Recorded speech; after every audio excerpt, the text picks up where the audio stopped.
Personne n'eut besoin de tendre l'oreille. Monsieur le sergent-chef Marcus Veldon avait parlé assez fort pour que tout le complexe cynophile l'entende.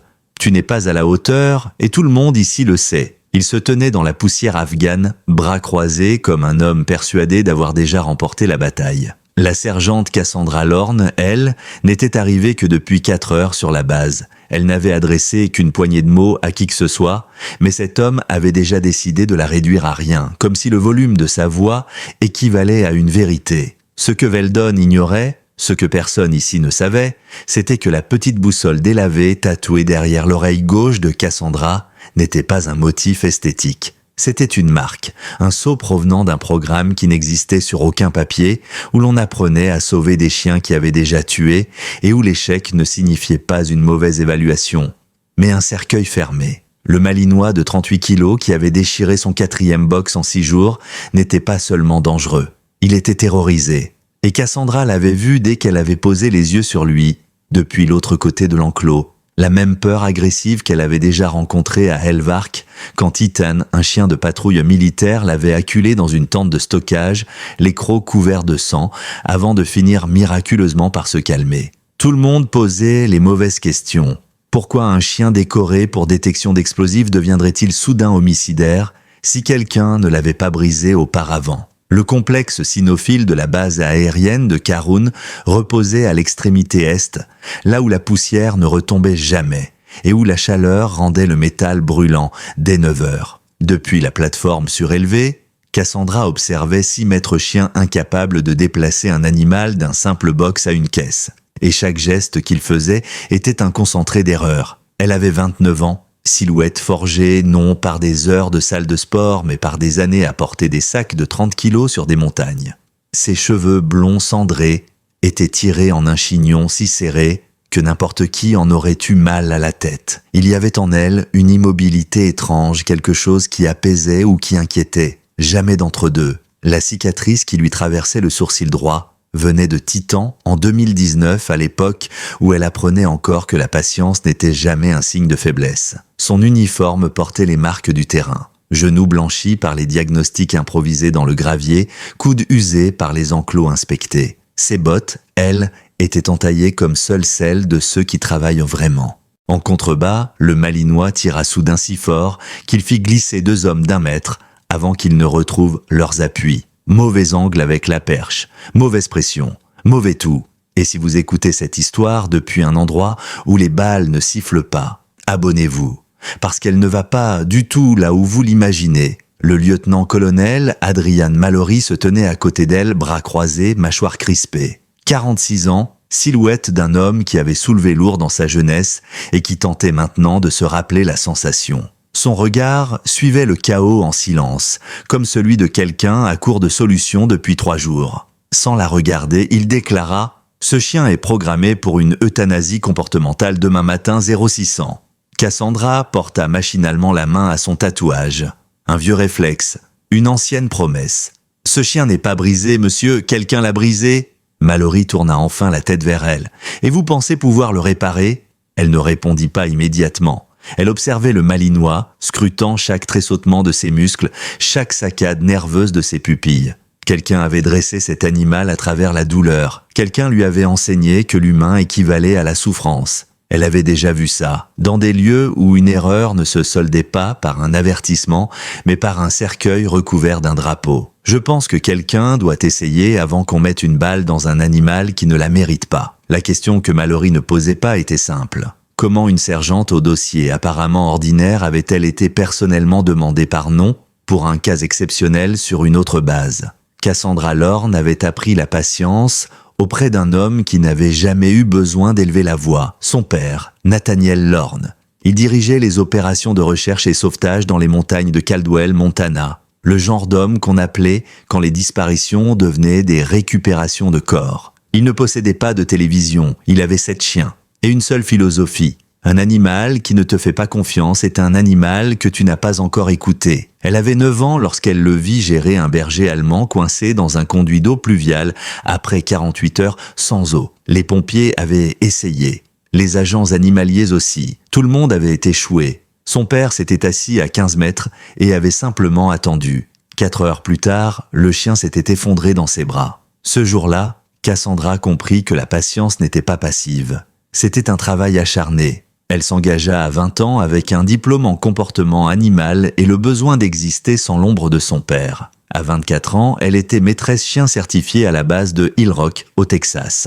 On lui apprenait les scénarios de patrouille et de détection censés la préparer au terrain. Mais rien ne prépare vraiment au terrain. Rien ne prépare à Helvark en 2021. La chaleur infernale, l'équipement d'explosifs qui pèse comme un verdict et les secondes infimes où les oreilles d'un chien se rabattent juste avant qu'un détonateur ne clique sous votre botte. Titan lui avait sauvé la vie en détectant une chaîne d'engins improvisée. 2 jours plus tard, il avait envoyé un autre maître chien à l'infirmerie avant de s'effondrer en tremblant. Cassandra avait trouvé les brûlures sur son arrière-train cette même nuit, les marques d'un collier électrique utilisé comme punition, pas comme outil de communication. Le maître chien responsable avait parlé de discipline. Titan était programmé pour l'euthanasie en 12 heures. Cassandra avait passé cette nuit-là dans son box, sans perche, sans muselière, assise contre le grillage, immobile. Elle avait attendu. Titan avait grondé pendant 3 heures, guetté la faille.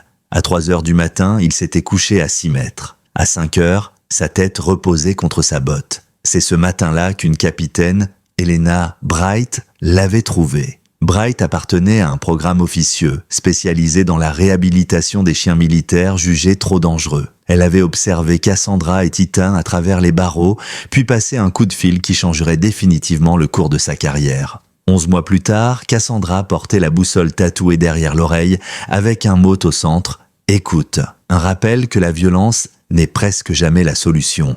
Bright mourut en 2023 lors d'un accident d'entraînement, une chute de 9 mètres à cause d'un mousqueton mal vérifié. Cassandra était aux États-Unis lorsqu'elle l'apprit.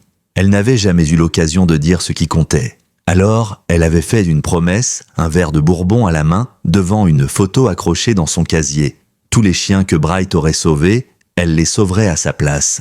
Et chaque maître chien persuadé que la brutalité valait mieux que la compréhension, elle lui prouverait le contraire. Monsieur le sergent-chef Marcus Veldon, lui, avait 19 ans de service dans l'armée, dont 16 passés avec des chiens militaires. Et il avait des opinions très arrêtées sur la manière de faire les choses. Des opinions qui, bien souvent, se résumaient à plus de volume, plus d'intimidation et à la conviction qu'un chien n'était qu'un équipement. Ça fonctionne ou ça se remplace. 41 ans, la peau tannée par un soleil qui ne pardonnait jamais.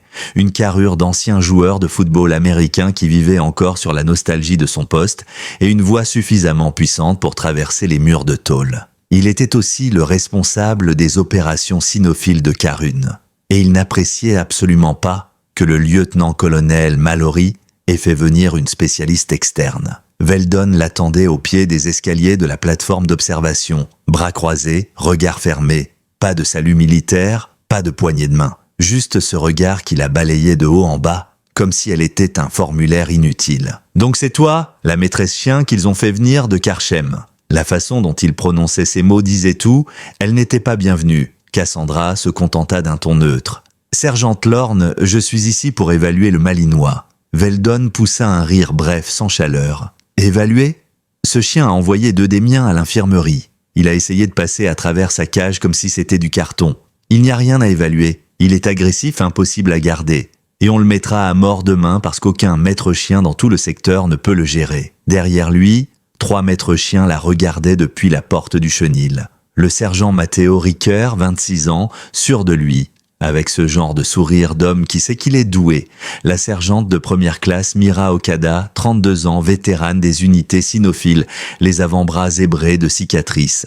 Et le spécialiste Evan Tolan, 22 ans, tout juste sorti du centre de formation de Hill Rock, essayant d'avoir l'air plus solide qu'il ne se sentait. Riker fit un pas vers elle. Sans vouloir manquer de respect, « Sergente, si même Okada n'a pas réussi à le stabiliser, je ne vois pas comment tu pourrais faire mieux. Elle gère des Malinois depuis que tu étais encore en école. » Okada resta silencieuse, se contentant d'observer Cassandra avec un visage impossible à lire. Cassandra répondit calmement: « Je dois observer le chien, seul, sans maître chien, sans équipement. » Veldon éclata d'un rire sec. « Tu veux entrer dans le box d'un animal de 38 kilos qui a déjà goûté au sang, sans perche, sans muselière, sans renfort? Ce n'est pas un protocole, c'est un suicide. C'est une évaluation, sergent-chef. » Et c'est pour ça que le lieutenant-colonel Mallory m'a fait venir. » Un silence lourd retomba. Veldon s'avança, si près qu'elle sentit l'odeur de café fort, de tabac à mâcher et d'un ressentiment qui couvait depuis des jours. « Je me moque de qui t'a envoyé. Sur cette base, c'est moi qui décide, et je ne laisserai pas une inconnue remettre en question la manière dont je dirige mes équipes. » Cassandra soutint son regard. « Je ne suis pas ici pour dire à qui que ce soit comment diriger quoi que ce soit. Je suis ici pour sauver un chien que vous avez abandonné trop vite. » Riker bondit, furieux. « Tu n'as rien compris, ce chien est dangereux. Ce n'est pas un petit cas de refuge que tu sauves avec des biscuits et de la douceur. C'est une arme défaillante. La seule décision responsable, c'est de l'éliminer avant qu'il tue quelqu'un. » Cassandra se tourna vers lui. « Quand as-tu travaillé pour la dernière fois avec un chien traumatisé par son maître ?» Riker cligna des yeux. « Quoi ? Quand as-tu réhabilité un animal qui associait la présence humaine à la douleur ? Un chien à qui on a appris que chaque ordre signifiait une souffrance ?» Son expression changea légèrement. Mais il ne dit rien. Cassandra regarda alors Veldon. « Je veux voir les journaux d'entraînement. Chaque session, chaque rotation, chaque sanction. » Le visage de Veldon devint de pierre. « Ces documents sont internes. Alors je les demanderai à Monsieur Mallory. Mais je les verrai. Parce que si ce chien a été maltraité, ce n'est pas un problème comportemental. C'est un problème de chaîne de commandement. » L'air sembla vibrer. Okada finit par intervenir, la voix posée mais tendue. « Tu es en train de dire que nous avons maltraité un chien militaire. Je dis qu'un chien ne passe pas d'opérationnel à meurtrier en 3 semaines sans raison. Et j'ajoute que si vous l'abattez sans chercher cette raison, vous ne suivez pas le protocole. Vous camouflez un problème. » Veldon s'approcha encore, visage rouge de colère. « Tu as 48 heures, s'il n'est pas stabilisé, je l'euthanasie. Et si tu te blesses en essayant de prouver que tu es exceptionnel, ce sera sur toi. » Il tourna les talons, entraînant Riker et Tolan derrière lui. Okada resta, elle. Elle laissa passer quelques secondes, puis dit doucement « Bonne chance, sergente. Tu en auras besoin. » Cette nuit-là, Cassandra s'assit seule dans sa CHU, une simple cabine métallique transformée en chambre, avec un lit de camp, un casier et un ventilateur qui tremblait comme s'il allait s'effondrer. La température était descendue à 37 degrés. Elle ne le remarquait même pas. Elle fixait une photographie.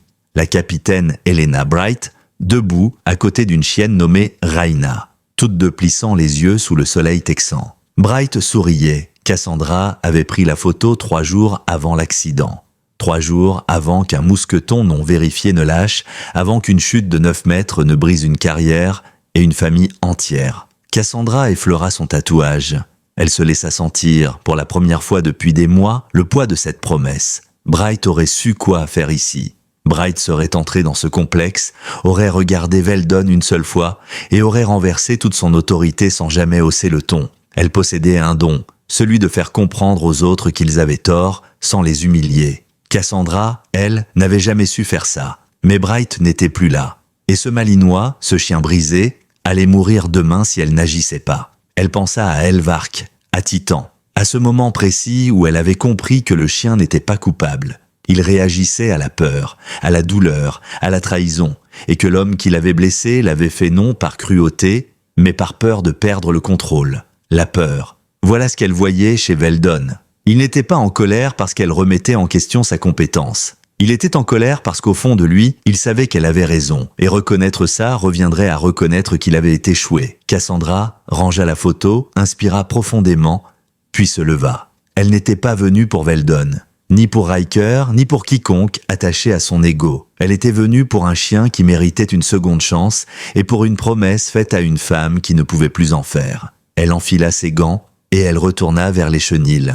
Lorsque Cassandra arriva aux chenils à 5h30, elle comprit immédiatement que ce matin ne ressemblerait pas aux autres. 15 personnes l'attendaient déjà. Des maîtres chiens, 2 vétérinaires militaires, 3 techniciens, un capitaine qu'elle n'avait jamais vu, et le lieutenant-colonel Mallory, légèrement à l'écart, bras croisés, observant la scène comme un homme prêt à intervenir mais déterminé à ne pas le faire avant que ce soit nécessaire. Veldon, lui, se tenait au premier rang, Riker à son épaule, affichant un sourire qui ressemblait plus à une provocation qu'à une expression de confiance. « Tu voulais évaluer le chien seul ? Très bien, on suit les protocoles de sécurité. S'il attaque, on t'extrait immédiatement et on met fin à son parcours sur le champ. » Cassandra n'argumenta pas. Elle marchait déjà en direction du box au bout de l'allée. Chaque pas sur le gravier semblait amplifier le silence du groupe derrière elle. Quand elle s'arrêta à 6 pieds de la porte grillagée, elle aperçut le Malinois dans le coin le plus éloigné, muscles contractés comme des câbles, lèvres légèrement relevées. Avoc, c'était le nom inscrit sur son dossier. 4 ans, 38 kilos de puissance et de terreur mêlée. 3 semaines plus tôt, il était encore l'un des chiens les plus fiables du secteur. Maintenant, il ressemblait davantage à une bombe prête à exploser. Cassandra s'accroupit lentement, paumes ouvertes, le regard posé, non pas sur les yeux du chien, mais légèrement sur le côté. Un signe de non-agression que seul un véritable spécialiste savait maintenir avec précision. Le chien ne bougeait pas, mais ses oreilles, elles, racontaient une histoire. Elle n'était pas rabattue par agressivité, mais par peur. Sa respiration n'était pas celle d'un animal en colère, mais d'un survivant prêt à réagir au moindre signe de menace. Elle remarqua aussi autre chose, une zone de poil manquant sur son flanc droit. Quand le chien se déplaça d'1 centimètre, elle aperçut le motif sous-jacent. Des brûlures, pas un accident, pas une irritation, des brûlures électriques en forme d'anneau étroit. Son sang se glaça, mais son visage resta parfaitement neutre. Veldon, derrière elle, lança « Le compte à rebours a commencé, sergente ». Elle l'ignora totalement. Elle s'assit au sol, en tailleur, à 10 pieds du grillage, mains posées sur ses genoux, respiration lente, régulière, contrôlée. Elle ne parlait pas, ne bougeait pas, ne forçait rien. Elle attendait. 5 minutes passèrent, puis 10, puis 15. 3 des maîtres chiens murmurèrent déjà qu'elle perdait du temps. À 20 minutes, Avoc fit un minuscule mouvement. Un seul battement d'oreille vers l'avant. Une hésitation, une micro-ouverture. Cassandra baissa le regard, volontairement, lentement. En langage canin, elle se mettait en position de vulnérabilité. Elle ne cherchait pas à dominer. Elle montrait qu'elle n'était pas une menace. À 30 minutes, Avoc avança d'1 pas. Ses yeux fixaient non pas son visage, mais sa respiration. Les animaux traumatisés observent toujours ce qui est prévisible. La respiration d'un humain laid. À 45 minutes, Veldon perdit patience. « Ça suffit, on arrête, ça ne marche pas. » Mallory leva la main. « On attend. » À 1 heure, Avoc se retrouvait à 3 pieds du grillage. Son museau s'abaissait légèrement, signe qu'il évaluait toujours, mais n'envisageait plus une attaque. Cassandra releva doucement une main, la paume tournée vers le sol, l'approchant de quelques centimètres. Pas pour l'appeler, pour lui offrir la possibilité de venir. Avoc resta figé plusieurs secondes, puis ses muscles se relâchèrent imperceptiblement, mais assez pour qu'un professionnel le voie. Il s'allongea, pas par soumission, mais par choix. Un murmure traversa la foule derrière elle. À 90 minutes, le Malinois se leva, avança lentement et posa son nez contre le grillage à quelques centimètres de sa main. C'était un contact, une acceptation fragile, précaire mais réelle. Cassandra avança sa main à travers l'ouverture du grillage si lentement qu'on aurait cru voir une image au ralenti. Elle ne chercha pas à le toucher, elle le laissa décider. Le chien inspira, trembla, puis pressa son museau contre sa paume. Un silence total tomba sur le complexe. Même les oiseaux suspendirent leurs cris. Cassandra ouvrit la porte du box. Derrière elle, quelqu'un dit son nom. Peut-être Mallory, peut-être Okada. Elle n'écoutait plus. Elle n'entendait que la respiration d'Avoc.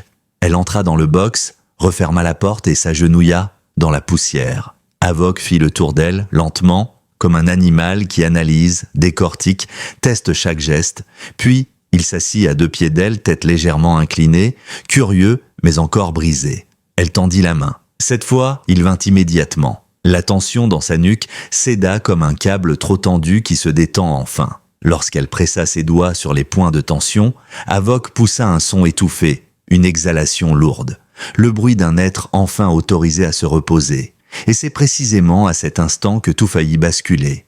Veldon fit un pas brusque en avant et aboya « Avoc au pied !» La réaction fut immédiate. Le corps du Malinois se raidit, ses babines se retroussèrent, un grognement grondant monta de sa poitrine, un grognement chargé de souvenirs et de douleurs. Cassandra ne bougea pas d'1 centimètre.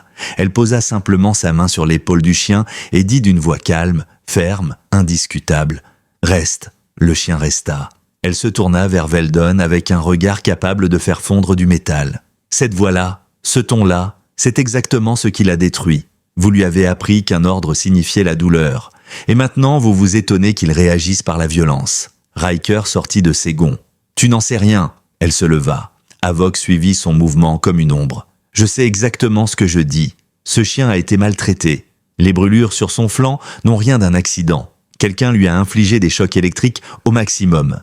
Et cet entraînement, il vient soit de vous, sergent-chef Veldon, soit de quelqu'un que vous avez formé. » Les mots tombèrent comme une bombe. Veldon ouvrit la bouche pour répliquer, mais aucun son n'en sortit. Ses mains tremblaient. Mallory prit la parole, voix froide, autoritaire. « Sergent-chef Veldo, je veux un rapport complet des 6 dernières semaines de séances d'entraînement. Chaque nom, chaque méthode. Sur mon bureau à 18h. » Le visage de Veldon perdit toute couleur.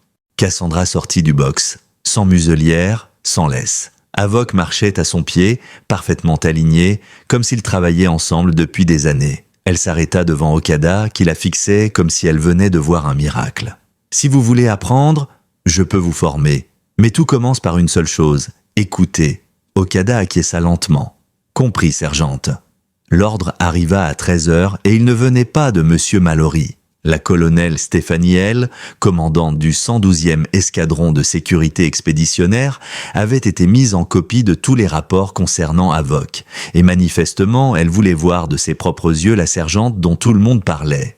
Son message était court, sans détour.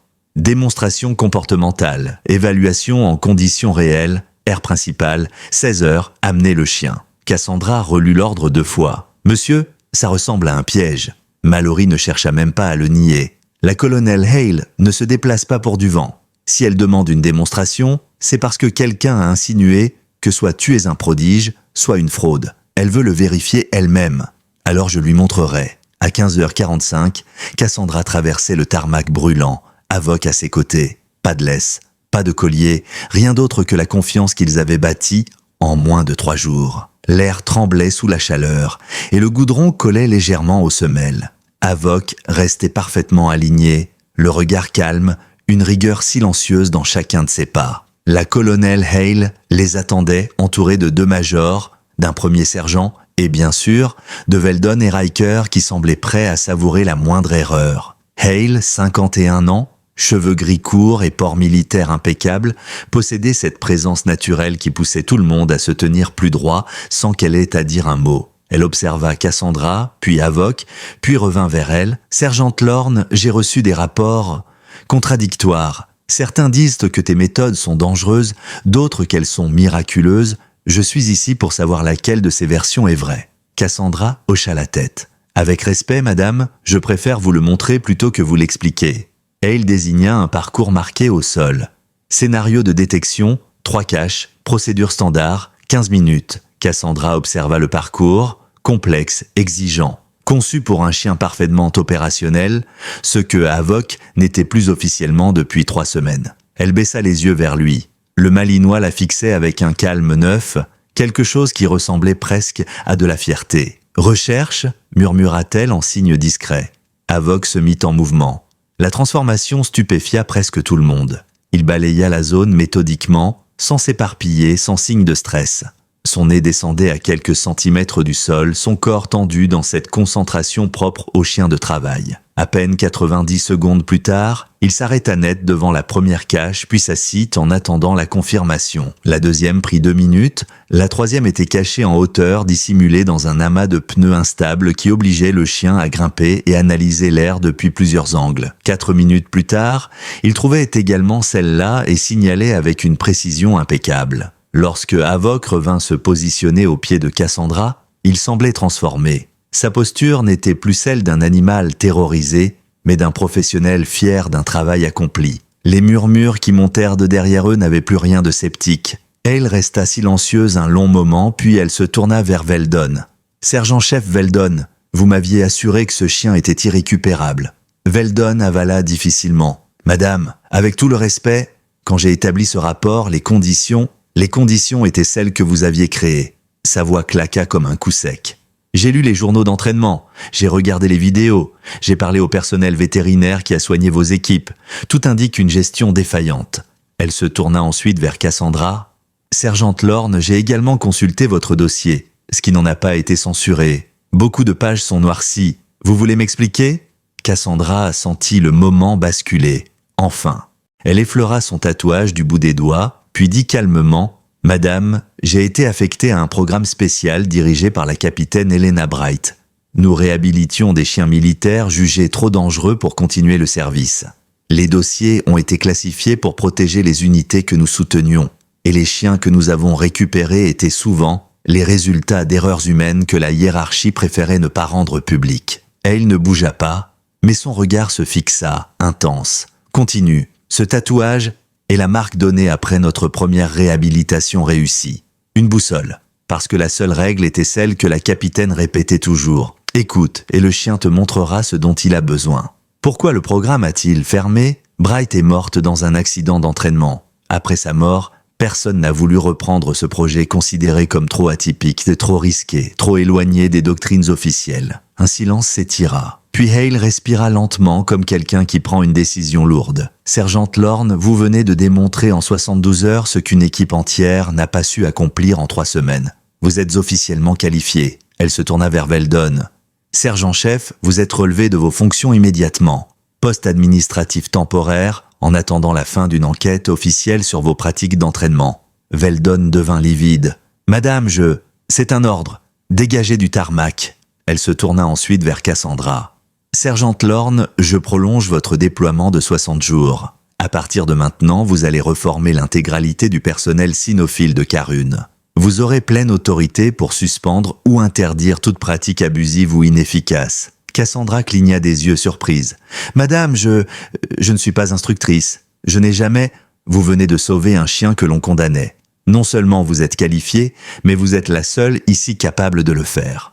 Elle s'approcha, sa voix baissant pour n'être audible que par Cassandra. Helena Bright était mon amie. Elle parlait souvent de vous. Elle disait que vous aviez un don, celui de voir ce que les autres ne voyaient pas encore. Elle disait aussi que vous vous étiez promis de poursuivre son travail. Cassandra sentit quelque chose se fissurer en elle, une douleur ancienne, brûlante. Alors accomplissez-la, sergente. Terminez ce qu'elle avait commencé. Elle lui tendit la main. Cassandra la serra.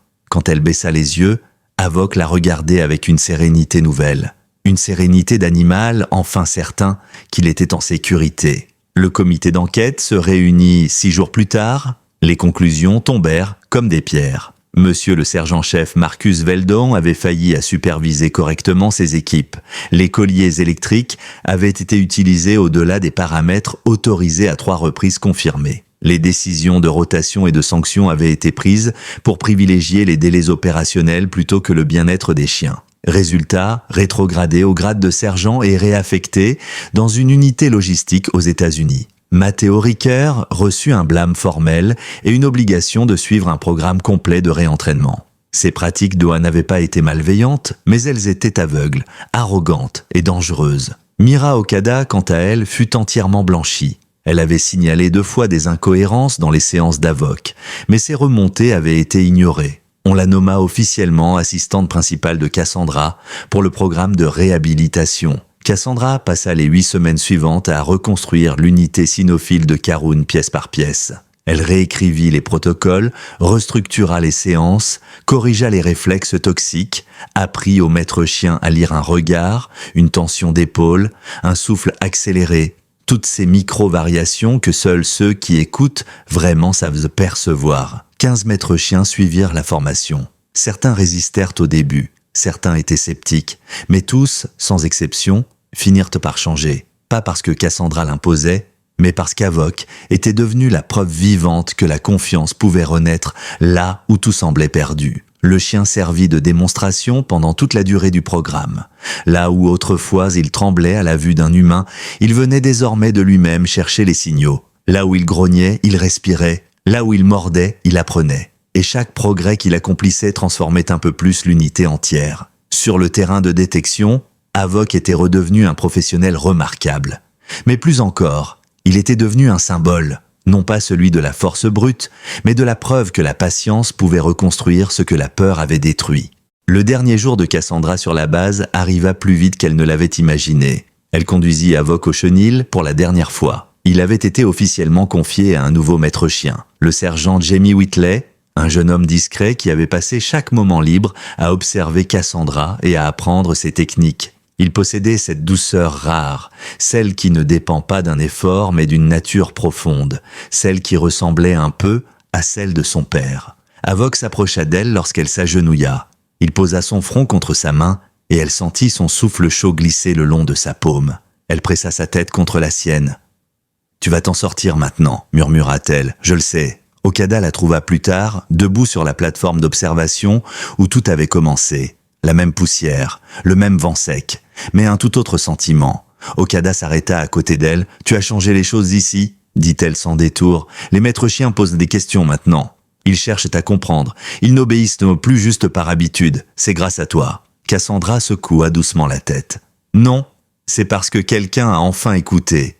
Et parce qu'Avoc leur a montré ce que ça change. » Okada sourit. « La capitaine Bright serait fière de toi. » Cassandra porta instinctivement une main à son tatouage. Ce simple geste devenu un ancrage, une boussole, une promesse qu'elle se répétait depuis des années. « J'espère », murmura-t-elle. 2 jours plus tard, un C-130 s'éleva dans le ciel brûlant. Depuis le hublot, Cassandra observa une dernière fois le complexe cynophile en contrebas. Les enclos, les parcours, les silhouettes minuscules des maîtres chiens, déjà en train de mettre en pratique ces méthodes. Avoc était quelque part, là-dessous, dans un box ouvert, un soleil matinal sur le dos, probablement en train d'observer son prochain exercice avec Whitley. Elle se surprit à sourire. Ce qu'elle voyait là-bas n'était pas une fin, c'était un début. Un début pour Avoc, pour Okada, pour tous les chiens qui attendaient encore qu'on les voie autrement, et pour toutes les promesses qu'elle n'avait jamais cessé de porter. Le travail n'était pas terminé, il ne le serait jamais, parce qu'il y aurait toujours un chien de trop condamné trop vite, toujours un humain qui confondrait autorité et brutalité, toujours une bataille à mener pour ceux qui n'ont pas de voix. Mais elle avait tenu parole, elle avait sauvé celui que tout le monde avait abandonné, elle avait marché dans les traces d'Helena Bright. La boussole derrière son oreille pointait toujours le même mot, écoute, et elle continuerait de suivre ce nord-là, aussi longtemps qu'il le faudrait.